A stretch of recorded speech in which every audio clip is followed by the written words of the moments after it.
Welcome to the Healthcare Business Secrets Show, where we interview industry leaders who are dominating their markets and really crack the code on exactly what they're doing to reach more people, generate more revenue, and create freedom for themselves so you can do the exact same thing. In today's episode, we are speaking with Aaron Day. Aaron is the guy behind the uber popular website, food blog, and YouTube channel for Fat for Weight Loss. Welcome to the show, Aaron. Oh, look, thanks for having me on, James. And thanks for everyone who's listening. Yeah, well, to start off, I really kind of wanted to jump straight into why I got you on the show. And you're all over YouTube and Instagram. You have programs and guides and a lot of content out there. And there's a lot of engagement, which is amazing. And what our listeners want to know is how are you doing so well with this? Because so many people struggle with trying to create influence in a community and create resources and things like that. And what is different about what you're doing and the kind of results you're seeing in your business compared to others who have tried to do it? So give me a little bit of breakdown exactly on kind of what you do with your online channels, and what kind of results are you seeing in your business? Yeah, cool. So I guess there's probably two questions in there. I'll answer the first one, Yeah. the engagement and the content and stuff.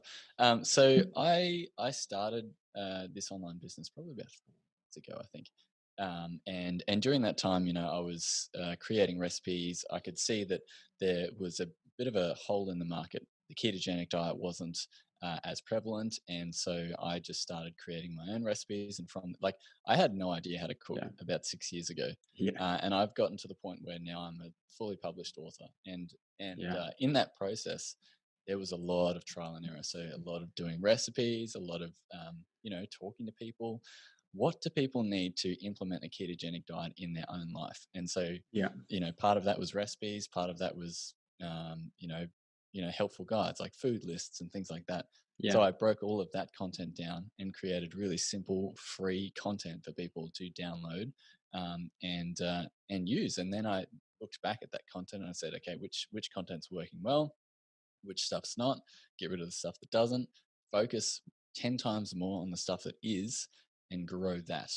And then Mm. that's where I've sort of taken the content perspective. But I've forgotten the second part of the question. I'm sorry, but What that's kind of basically the yeah. Well, let's dive on that for a minute. I think that what's interesting is you've kind of self-admitted, hey, I know some stuff, but I'm not necessarily like the god at doing this. And by finding that information and going, how do I solve problems for others who I'm slightly ahead of where they're at?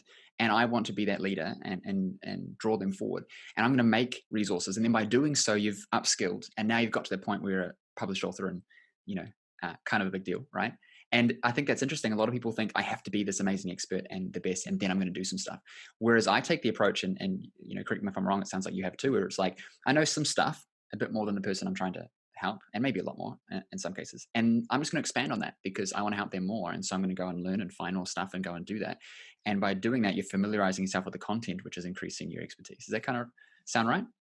Oh, definitely. I Yeah. think helping people along the way, you can see exactly where they are because you've been there yourself. Yeah. And you know some of the things that helped you get out of that mentality, or maybe out of that process, or out of that block that was, a lot of people looking into the ketogenic diet, they go, well, I'm never going to be able to eat carbs again. And you go, well, if you look at it where I can Yeah. now eat all of the awesome healthy foods that isn't carbohydrates, there's just a bit of a different mentality there. So Yeah. Yeah. Yeah. yeah, I mean, as you, I always have the mentality of like ready, fire, aim, Yeah. and you need to have action along with the knowledge that you have. If you do not have action, then the knowledge that you have becomes stale and unused and useless, because you can read as many books as you like, but if you're not implementing the stuff that you read in those books or in those courses or whatever you're doing, Yeah. 100%. then it just gets old, and you fall behind. And so you've got to always be on top. Yeah. 100%. So looking at it from a business model, what's this been able to do for you? Because what's your background? You're a nutritionist, right?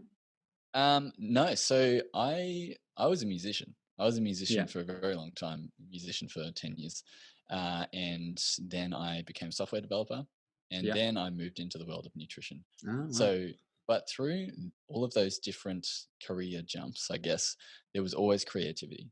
There was always Yeah. creative motives underneath what I was doing. I grew up with parents who were nutritionists and naturopaths and things like Yeah. that. But I also grew up in a household where my dad owns his own business, and so Yeah. there was sort of those two Mm. connected. And yeah, so for me, I was able to. Uh, sorry, just had something come up on the screen. I was able to connect, nutrition and business in a way that maybe other people around me Yeah. hadn't. So I hope that makes sense. I've That had does. a few different jumps. I think that the point I want to make with this is like when you spend so long focusing on the practice and you're the practitioner and you've done the degrees and you've learned lots of stuff, often it then clouds our judgment around the business aspect to it. And so I see this a lot where people have a skill set and then they go out there and they problem solve and get the answers that their clients need to get results. And if they're not getting results or it's difficult or whatever, they go and find more solutions and keep giving that to clients. And then often they have the biggest, most functional businesses because they're not so focused on the specifics of the knowledge and the application of that. And they're focused on solving the problem for the person in front of them.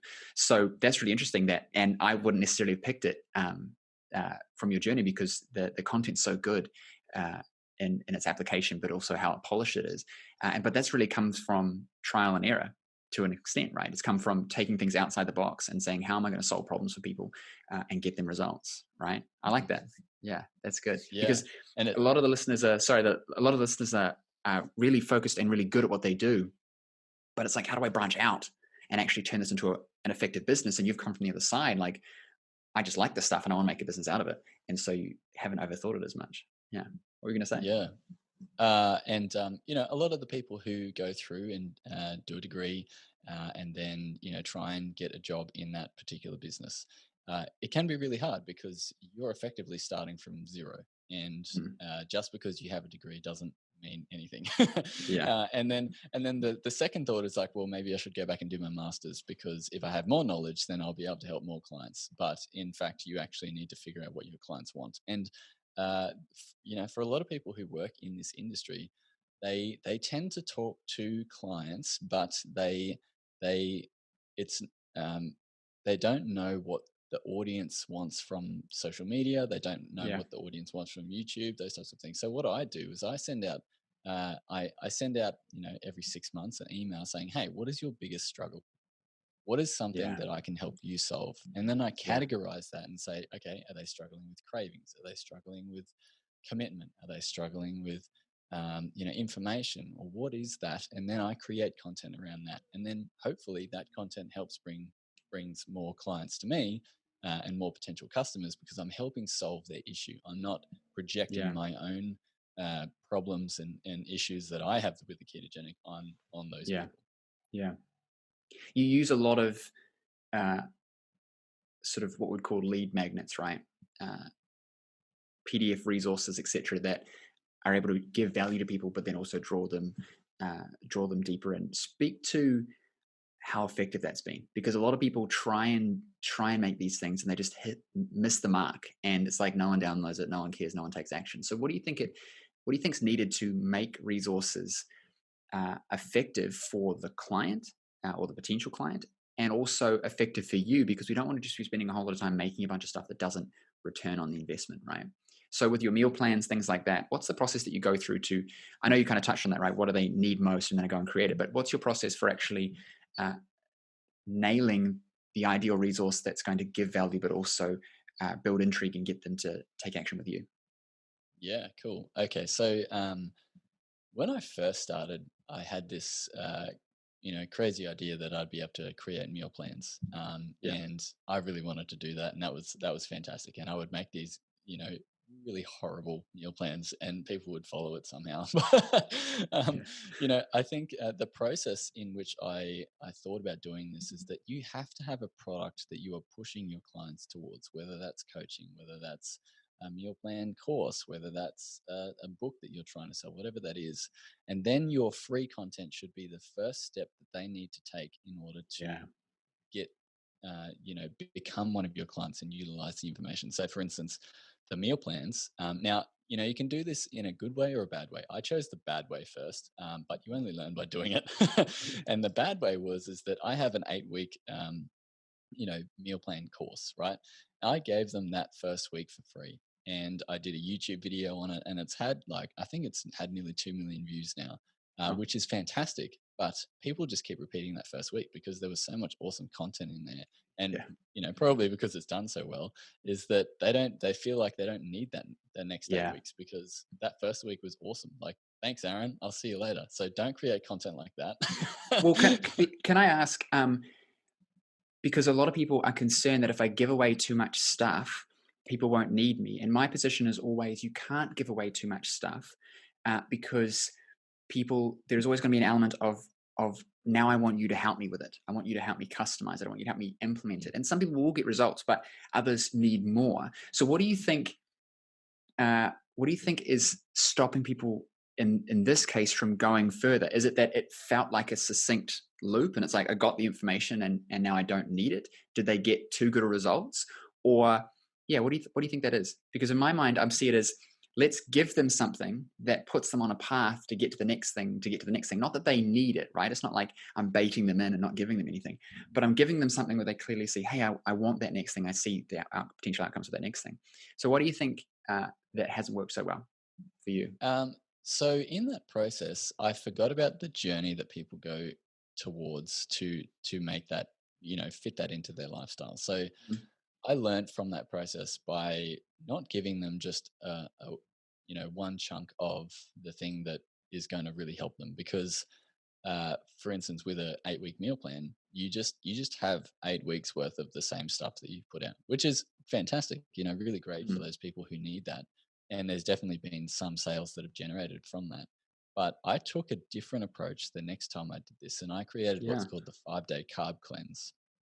And basically, what that does is what what was the main issue that people were trying to solve by going keto, right? They wanted to reduce their amount of carbohydrates, they wanted to reduce inflammation, they wanted to do all these fantastic things that the ketogenic diet could potentially do. But I found that as soon as people started the ketogenic diet, they would instantly crave carbs.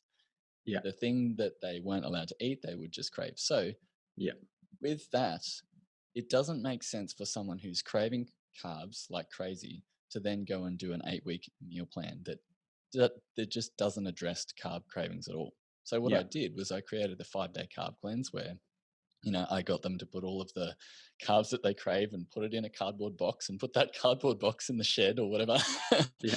And, just those really simple, like tiny things that they need to do in order to take that first step and say, hey, I really enjoy Aaron's content. I really enjoyed that 5 days of content.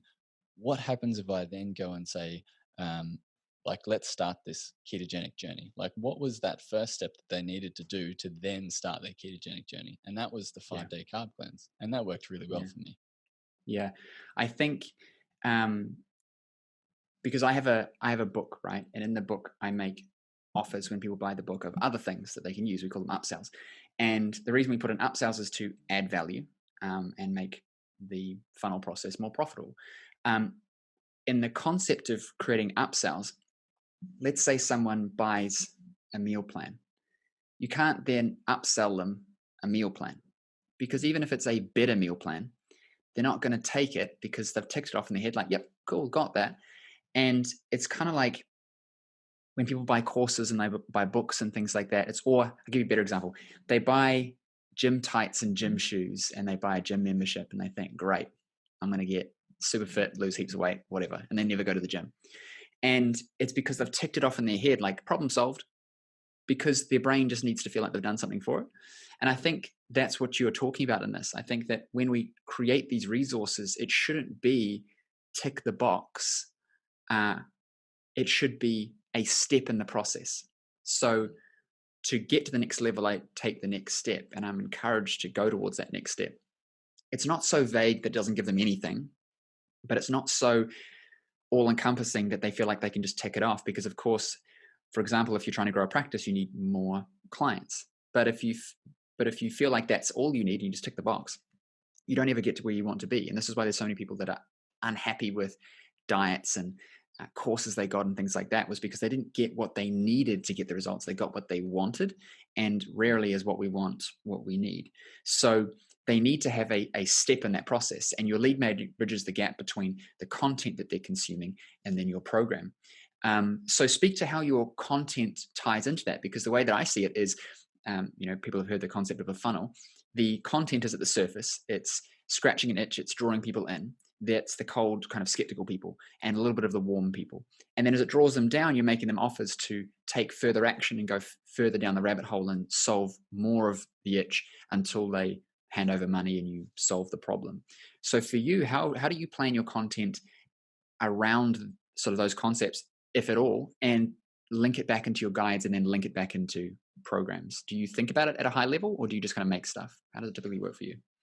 No, so I actually started thinking about that from day one. So when I understood that for me, like desserts and all of the carb replacements on the ketogenic diet was something that people didn't have a good grasp of. Like everyone knows how to cook steak, right? Well, most people Yeah. know how to cook steak.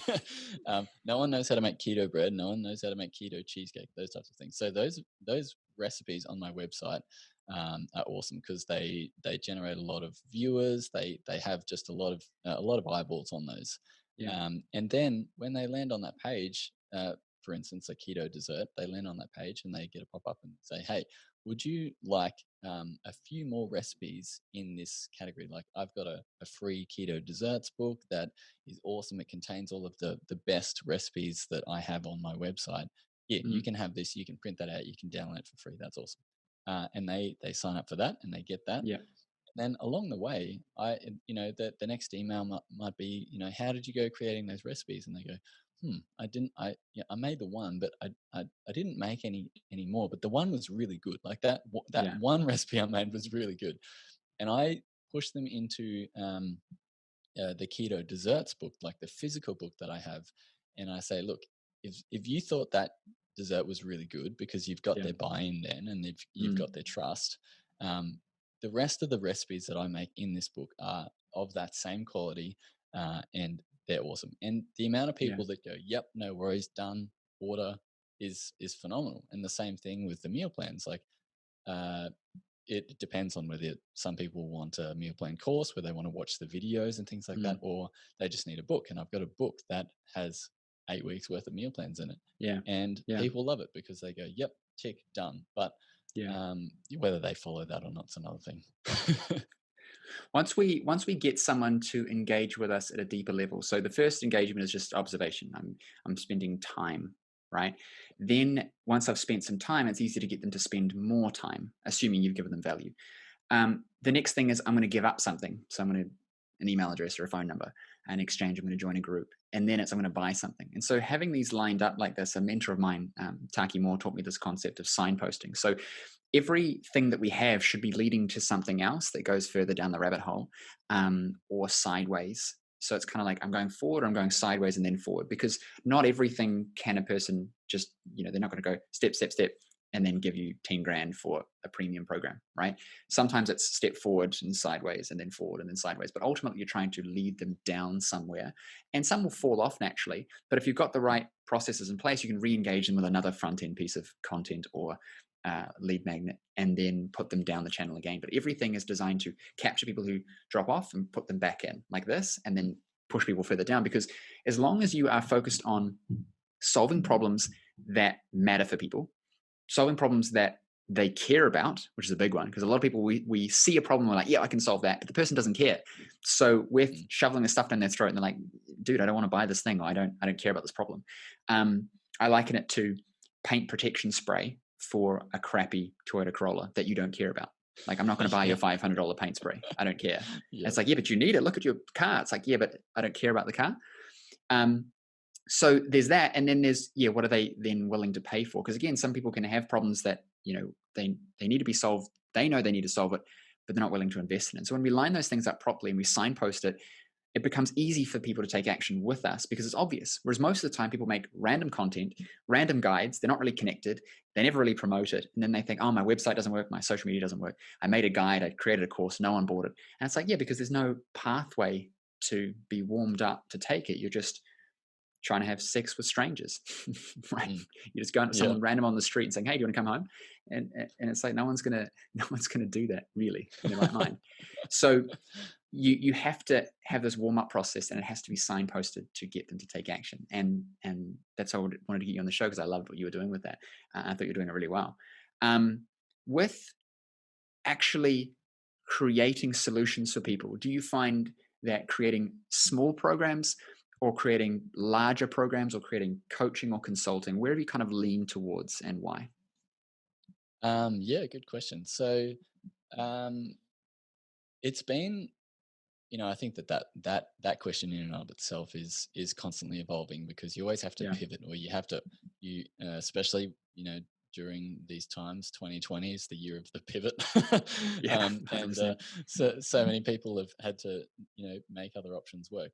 And I've recently done that, but I started off with what I knew and what I knew how to create. So I started off with ebooks, and that ebook created me enough money to then go and take, um, you know, leave my full time job. And I was able to leave my full time job just by selling ebooks and just by having a website. Then I took the time out to create courses, because that process was working. If that process didn't work, I would have, pivoted and done something different, because obviously the Yeah. customer didn't want that. Yeah. But I used that and then created courses on top of that. Now I'm using the money that I'm getting from books and courses and pivoting and using that to approach people one on one. And that one-on-one process has been really eye-opening for me, because, and I've done this for quite a while, but I've never Mm, had as many clients as I have had now. mm, And working with a broad spectrum of clients, you start to be able to see the areas that are consistent with most people. Where do people need the most help? Obviously some people are different, but mostly those big areas that people need help with, you can help them with, but you have to do it in a bit of a systematic way. You can't keep getting one on one clients all the time. You need to have a bit of a yeah. system. And so I'm creating a course now that is based around my findings from personal one on one clients. And I'm then going to be able to say, look, instead of us doing a 1 hour session, let's do a half-hour session, because you've already watched the videos that I'm teaching Mm, you for this week. You've yeah. already got the concept. Then I can, just have that amount of time to spend with you, because, and you're more knowledgeable now in this point, because you've been able to watch the videos, you get the idea, you just come to me for questions. Does that make sense? Uh, Dude, I I find that's really funny. Uh, you've kind of gone outside in, and everyone that I typically work with are going inside out. And what I mean by that is most of people that I work with are health professionals who've been in the industry for a long time. They've got big degrees, and they're stuck in a path, and they're trying to make this thing that they're doing work for everyone. And so when it's not, they don't necessarily pivot. They just keep going with it and try and change the marketing tactic, change the marketing tactic. And it's like we actually need to look at what we're doing, the problems it solves, the results it generates, how that fits in with our ideal client. And if it's not working, change it. Because Mm. we're the only one who cares about our technical ability or our technique. Chiropractor, osteopath, physical therapist, massage therapist. Like you could argue they all help people with back pain. So focusing on the way you want to do it versus the way that people are willing to receive it is important as well. Um, Sometimes we need to completely change track. Now, I spend all day helping people to take their knowledge and turn it into programs, and courses and ebooks and trainings and things to draw people in. And you've kind of started on the out and gone ebook and then courses and now consulting, whereas my people predominantly have gone consulting outward. And so Right. a big part of this, and I love what you said, is like, let's take what I'm doing with my consulting clients. And I think this is pertinent for people listening, is take what I'm doing with my consulting based clients and looking at how do I create leverage and systemize what I'm doing so that I can work with people at scale. Because the big problem with consulting is it's typically one to one. And even, for example, me as a chiropractor, I have multiple tables. Acupuncturists, my clients do the same thing. They have multiple tables. It's still consulting. It's not leverage. Ultimately, there's only so many people you can see, so much you can charge, etc. So you're capped. And so the only way to expand is horizontally by hiring additional practitioners to serve more of them or opening franchises, etc., which works.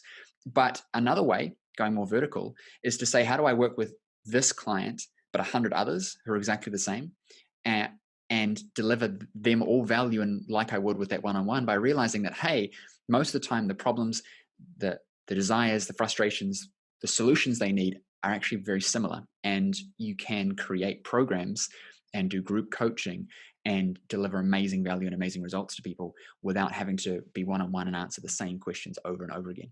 And so the very first thing I say to people is, instead of telling every single person to drink more water, why don't you make a video and email it to them the moment they join your practice that says drink more water? And then you can just say, hey, have you been going through the educational series or the training videos or whatever, which has those things in it? Because those are, then your consulting just becomes the cherry on top to tweak, not to kind of manually do the work. You know what I mean? Like, don't go and trim all of the grass with scissors. Get a machine and then get someone to do it and automate it, and you can mow heaps of lawns. Labor analogy, but you get my point. And so I think that Yeah. I think that especially with what you're doing, and if I can even offer some advice for you, is focus on the solution that you want to provide for the problem to produce a result. Map it, and then go and sell the crap out of it. And then when people say, yes, I'm willing to give you money for this thing, now, because you've got a framework in place, you haven't built anything yet, but you've got a framework in place. And this is how I teach it with my private clients. It's like, map the process to go from A to B, create your marketing material for it, sell it, bring people in, and then build it week by week with the first group of people. And then you've got the recordings. The next lot of people that you take through it, now you don't have to teach it again because it's already there. And you can just look for the gaps in your training and make it better and better and better over time. Because too many people spend so much time making stuff that no one wants. And they spend 3 months making this amazing course. They go and sell it. No one cares. And you're like, oh, shit, what do I do now? Or they sell people into it and they go and do it. And then you realize, oh, hang on, this is not really the stuff they need to get the results that they kind of want. I assumed too many things. And so then the program doesn't work, and then you're re-recording it anyway. And so by doing it this way, by selling first and building second, you are solving the immediate problems and producing the immediate results that they're looking for. And you're developing the method that works for this group of people, rather than assuming and then forcing it down their throat, which is what we do often as health professionals, of saying, well, I'm a chiropractor and this is how I do it and this is how I'm going to do it, versus pivoting, like you said, and customizing the experience through. Is this making sense? I think this is good. Got me thinking. I think there's a few things in there as well. When someone comes to you, you're an authority, and as an authority, uh, you are able to tell them what to do in a systematic way. They're going to listen to you. But I would suggest, and make sure that you're not doing this, is that the selling never stops. Once someone has bought a course from you, once someone has bought the coaching from you, you still have to get them to do what is necessary 100%. to make those changes, because now that they're like, you don't want them to just tick that off in their head and say, look, bought the course, done. Now in 8 weeks, I'm going to lose weight. Yeah. I hope that Aaron can get this done for me. And you go, nah, you've got to put in the work. And so the selling and the process and that stuff is even more important than the course, or more important than the content anyway, because if you can't get them to do it, it doesn't matter how good your content is. Yeah. If it's too complicated, if it doesn't make sense, or if they feel like it's going to take too much time, then there's nothing in it for them. You want to be that shortcut between A and B. And so that shortcut requires your knowledge and your authority to get them to do it. Does that make I hope that makes 100%. sense. Step 1, attract people. Step 2, convert them. Step 3, get compliance and retain them. You can be the world's leading expert in something super specific and be amazing. But if you can't get people to do it, then they're never going to get results. No one's going to know you exist, and you're going to be broke and unhappy and not helping anybody. Whereas there's plenty of authorities in this space: Tony Robbins, Oprah, Dr. Oz, Dr. Phil, all of that, right? They're not necessarily the best, you could argue in some cases, but they are like technically the best, right? But they have the authority and they get people to follow through, so they get more collective results than anybody else does. And so it's really about implementation and accountability and getting that follow through that's more important than the polish. And so many people, and the example of this is making logos and websites. I get so frustrated. Yep. It's like, no one cares. Like, you're not Apple. You know what I mean? No one cares what my logo, as an example. I just went into Google Docs, wrote my name, and then screenshotted it in a font that I liked. I'm like, cool, it's my logo. Boom. Yep. Because no one knows, no one's looking at it, doesn't matter. I just had to have something on there because otherwise it looked weird. And so it's about just taking action yourself as the business owner, and just doing stuff. And then with your clients, it's the same thing. So it doesn't have to be perfect. It just has to give them what they need to facilitate and get the results. And then your job is to coach and counsel them to take the actions that get them results. Because the majority of the clients that we work with, um, especially in a nutrition sense, right? But just in general, half the reason why they have the problems in the first place is they don't follow through with the right things that they need to be doing that they could have just Googled. They could Google our stuff. They don't need you and your knowledge. They could have Googled it. But the reason they need it is because then they'll take action on it. Because it's not the knowledge, it's the insight and guidance and the facilitation that's key, not how polished the video looks. Or like just record it with your phone. You know what I mean? You don't need to have it fancy. It could be shaky. Yeah. As long as the audio is all right and the information's pretty good and you get them to take action on it, then they'll get results. 100%. Who have been 3 people that have been influential on you in this journey? Oh, good question. Tim Ferriss was a big influence on me when I started because I think it was the interview between him and Dr. Dominique D'Agostino that I was very interested in the ketogenic diet, specifically with like endurance training. And so as a cyclist, I was going down that path and made all of the mistakes that my clients make now, and I did that. So Tim Ferriss was really important. Um, I tend to a lot of my mentors, I guess, are from books or from online. I did hire a business coach at one point, and they were great. But I definitely think that I may have learnt more from books that I didn't implement properly than I did from the coaching in that respect. But Yeah. let me try and think. Um, Is there anyone you're reading or following right now?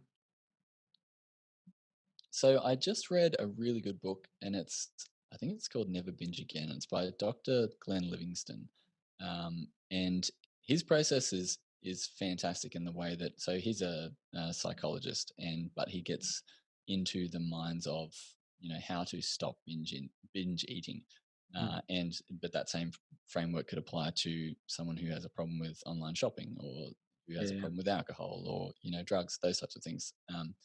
And so that's been interesting to take, the inspiration from his framework and apply that to my clients. Yeah. Um, so that's been something that's been really awesome as well. There's another book that I'm reading at the moment, which is fantastic, and I'll bring it up right now. It is called Never Split the Difference, and it is by Chris Voss, who is an ex FBI agent, Yeah. and it's all about negotiation. Yeah. Because as a someone who coaches other people, there's a certain amount of negotiation, especially in the sales process, that you have to go through, and you have to understand that will make your life easier. and Yeah. those are the people that come to mind for me at the moment. But that tends to change as I Mm. cycle through different influences and resources. And I don't have. I've got Marianne Voss is a female cyclist, and I think that the work she's done in cycling has been absolutely amazing. Yeah. I Yeah. think those people are probably my heroes, I guess. I think that, and what you said about business coaches, I think there's a lot of coaching that is not implementation, like Yep. execution focused. It's how are you feeling today? What are you working on? Let's make more content. Let's do this versus having an actual plan in place to say just do these things. Because from my perspective, there's no point in reinventing the wheel. If I want to build a successful practice, I'm going to find someone who's done it, replicate it with others, and they've got a process, and I'm just going to follow the process because it's all. And I think that people sometimes forget that, hey, you don't have to be massively different. Like it's okay to not be the new Facebook or the new Uber. Mm. It's okay to be number 2, number 3, or at least just modeling it, because it's, unless you're trying to completely change everything, even then, like it's like a pyramid. Fundamentally, there's a right way to run a business and there's not a right way. And then you just get progressively higher up until your pyramid is bigger than others and sticks out of the clouds. And so people recognize it as being unique. But fundamentally, there's processes that work and processes that don't. And it's best to just find the process that has worked and follow it, and then customize it as you go to fit with what you're trying to achieve. And a lot of people miss that. They try and be completely unique. And coaches are notorious for just repurposing other people's stuff or just coaching people and not giving them step-by-step things to do. And I've always found that with my clients, it's like, here's the process, just go and do that first. And then when you want to go to the next level, then let's customize and strategize, but not at the start because you're overthinking it. It's like, I want to be a world-class sprinter. So I'm going to buy the pants, I'm going to buy the shoes, I'm going to look up all these videos online. It's like, no, dude, just go to the gym. Just start working out, start Yeah. training. Like, you're far away from being the best in the world. So you just need to fundamentally just start running a bit because you don't run. You know what I mean? Doesn't matter what shoes you're wearing. Mm. Just start running. So last question. You got 60 seconds. If there's one thing you would recommend healthcare business owners to do this week to grow their businesses, what would it be and why? Have an email list. Have an email list. That's a good Look one. after the people who who are on that email list. Don't blast them with all of your sales tactics. Give them a reason to follow you, Yeah. and do that across the board.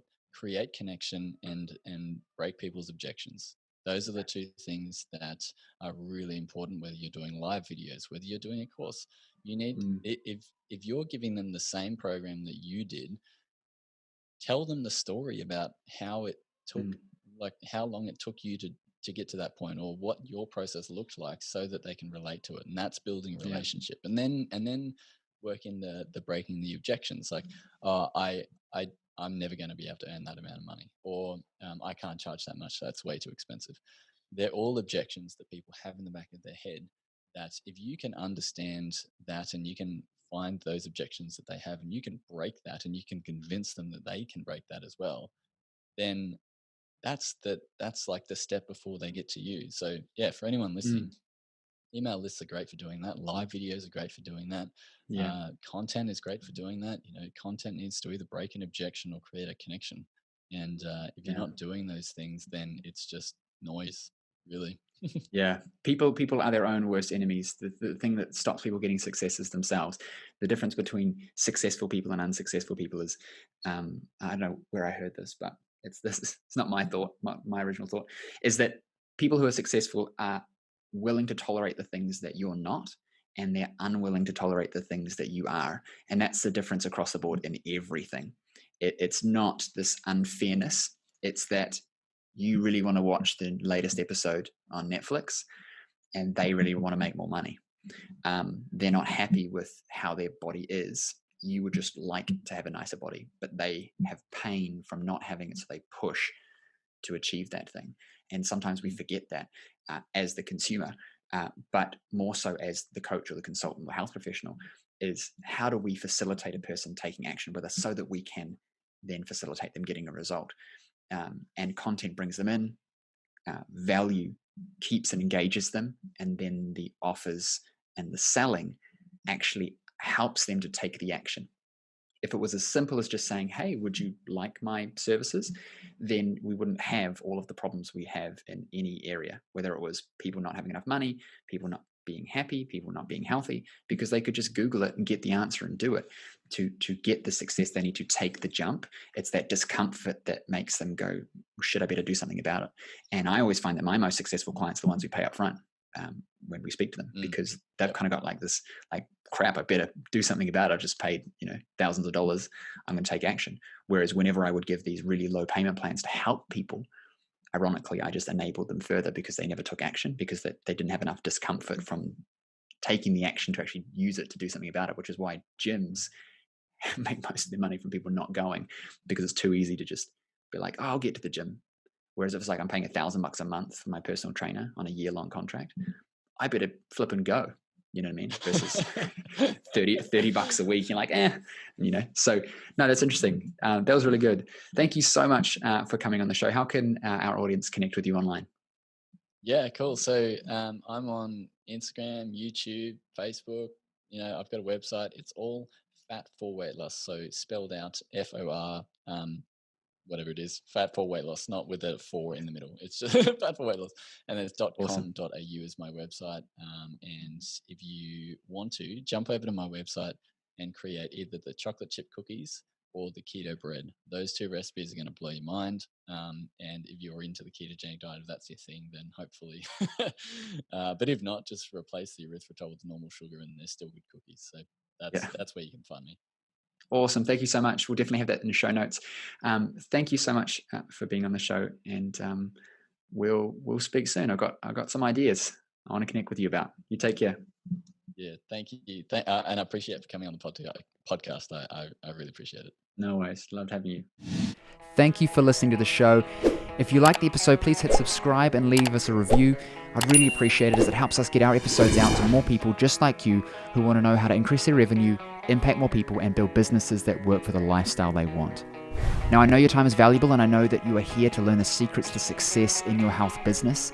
So I have something special for you just for checking out the episode. Now, if you're a health professional, coach, or trainer in business, and you're serious about growing a profitable, impactful business, then pay attention, because as a listener of the show, I want you to win. And so I've created a host of resources available exclusively for listeners of the show. So if you're tired of trying to figure out this game of business, marketing, and sales all on your own, and you're ready to just implement what's already proven to work rather than reinventing the wheel, I want you right now to go and check out healthcarebusinesssecrets.com/insider, and there you'll find over $5,000 worth of trainings, resources, and coaching available only for listeners of the show.